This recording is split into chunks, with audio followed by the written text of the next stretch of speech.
அனைவருக்கும் அன்பு வணக்கம். குபேந்திரா டிவி வழங்கும் இந்த வருட குரு பெயர்ச்சி பலன். 2026 குரு பெயர்ச்சி ஜூன் மாதம் 2ஆம் தேதி குரு பெயர்ச்சி ஆகிறார். மிதுன ராசியிலிருந்து கடக ராசிக்கு குரு பெயர்ச்சி ஆகிறார்.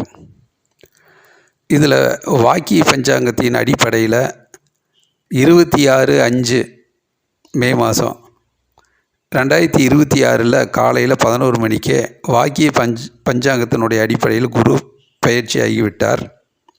வரக்கூடிய ஜூன் மாதம் 2ஆம் தேதி 2026 திருக்கணித பஞ்சாங்கத்தின்படி குரு பெயர்ச்சி ஆகிறார். மிதுன ராசியிலிருந்து குரு பகவான் கடக ராசிக்கு உச்சம் பெறுகிறார்.